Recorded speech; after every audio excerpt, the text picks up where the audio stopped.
Welcome to my channel. What if someone you called your best friend was secretly planning to kill you? And what if the reason wasn't revenge or hate, but a promise of $9 million from a stranger on the internet? Cynthia Hoffman was just 19 years old, a sweet, trusting girl from Anchorage, Alaska, who was known for her warm heart and loyalty. She lived with a mild form of cerebral palsy, which affected her left hand and leg, but it never stopped her from being cheerful or making friends. In fact, she often trusted people more than she should have because she believed in the goodness of others. And that's exactly what made her vulnerable. On June 2, 2019, Cynthia left home, telling her father she was going for a hike with her friends. That was nothing unusual. Cynthia loved nature, and she loved the outdoors. Her father remembers her waving as she left, not knowing it would be the last time he'd ever see her alive. But this wasn't just a hike. It was a setup. Her so-called friend, Denali Bramer, who was just 18 at the time, had secretly been plotting her murder. Why? Because she had been manipulated online by a man she had never even met in real life. A man who called himself Tyler. Tyler told Denali that he was a millionaire, that he lived a lavish life, and wanted to test her loyalty. He promised to give her $9 million if she would sexually assault and kill someone, and send him proof. Denali, somehow seduced by money and power, didn't just say yes, she made a plan. A real plan. She roped in a group of teenagers, including 16-year-old Caden McIntosh, and chose Cynthia as their target. Why Cynthia? Because she trusted them, because she wouldn't suspect anything, because she had a disability, and maybe because she was just too kind. On the day of the murder, Denali and Caden took Cynthia to Thunderbird Falls under the guise of a fun hike. They laughed, took pictures. Cynthia had no idea what was coming. And then, when the moment came, they tied her hands and feet with duct tape under the pretense of a prank. But when Cynthia panicked and began to scream, Caden pulled out a gun and shot her in the back of the head. Just like that. They pushed her body into the river, wiped off the duct tape, and tried to get rid of the evidence.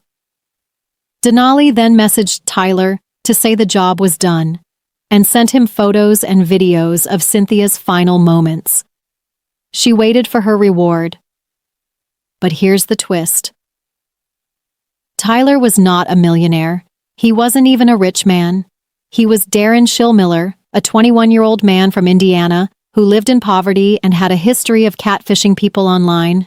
He had no money, no power, just a phone and a sick fantasy. And Denali believed it all. After Cynthia didn't return home, her father reported her missing. Her body was found 2 days later in the Eklutna River, duct tape still stuck in her hair. It didn't take long for police to crack the case. Denali's phone was full of evidence, texts, photos, even messages to Darren detailing her plan. She confessed almost immediately. The horror of this case wasn't just the murder, it was the fact that someone could be driven to kill by a fantasy, that a young girl was so manipulated, so blinded by the promise of wealth, that she lost all sense of morality, and that a kind, trusting girl paid the ultimate price. So now that we've heard Cynthia's story, let's talk about how to protect ourselves, and especially our children and teens, in a world that can turn deadly with just a phone and a lie. First and foremost, have real conversations about online relationships, not lectures, conversations. Ask your kids who they're talking to online, not just names, but how they met, what they talk about, and if that person has ever asked them to do something that made them uncomfortable. Make sure your children know they can tell you anything without fear of judgment. Fear keeps secrets hidden. And secrets are where danger grows. Second, teach them the signs of manipulation. It doesn't always look like threats. It can look like flattery, attention, or fake love. If someone online is suddenly making huge promises, money, gifts, or romantic declarations, without ever having met in person, that's not affection. It's control. Predators love bomb first, then isolate, then demand. This pattern repeats again and again. If someone says, "You'll prove you love me if you do this," that's not love. That's exploitation. Third, limit unsupervised online access for younger teens. Apps like Instagram, Snapchat, and Discord are full of strangers who pretend to be their age. Use parental controls? Yes. But more importantly, build trust.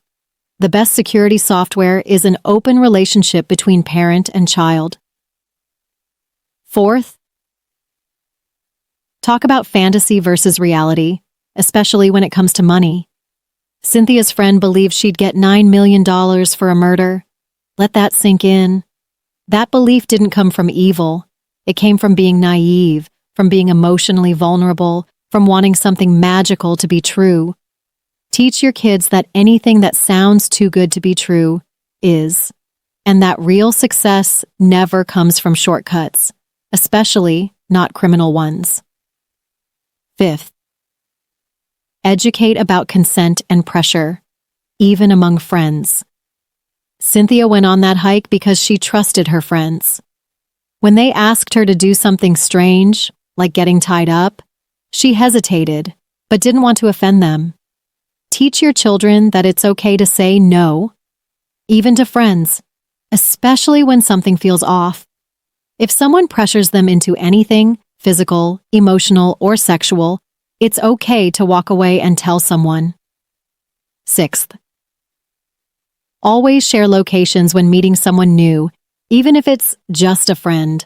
Use apps that let trusted family members track where you are. And never go alone into secluded areas unless you've informed someone exactly where you're going, with whom, and when you'll return. Seventh, create an emergency code word system with your child. One word, one sentence, something they can text or say over the phone to signal that they're in trouble but can't say it outright. This small habit could save a life. Eighth, pay attention to sudden behavioral changes. If your child becomes secretive, anxious, overly attached to their phone, or withdrawn, dig deeper, but do it with love, not accusations. Ask what's going on. Be someone they want to talk to, because again, fear builds silence. Silence gives predators power. Ninth, report everything, even if it feels small. If your child receives a weird message, if someone online is making threats, asking for inappropriate content, or promising money for illegal acts, don't just block them. Report it. To school authorities, local police, the FBI's IC3, Internet Crime Complaint Center, or the National Center for Missing and Exploited Children. Your report might save someone else's child too. And finally, remember that safety begins at home, but protection requires awareness. Cynthia Hoffman wasn't killed in some faraway war zone. She was killed by people she knew, people her family trusted. That's why it's not enough to tell kids, don't talk to strangers. We also need to say, and don't stay silent about friends who make you feel unsafe. Cynthia's life was precious. Her story is a tragedy. But if it opens even one person's eyes, if it starts one life-saving conversation, then her memory has power. Let's use it. Please share this video with someone who needs to hear it. Stay alert, stay connected, and stay safe. And don't forget to subscribe for more real stories and safety tips that can protect the ones you love.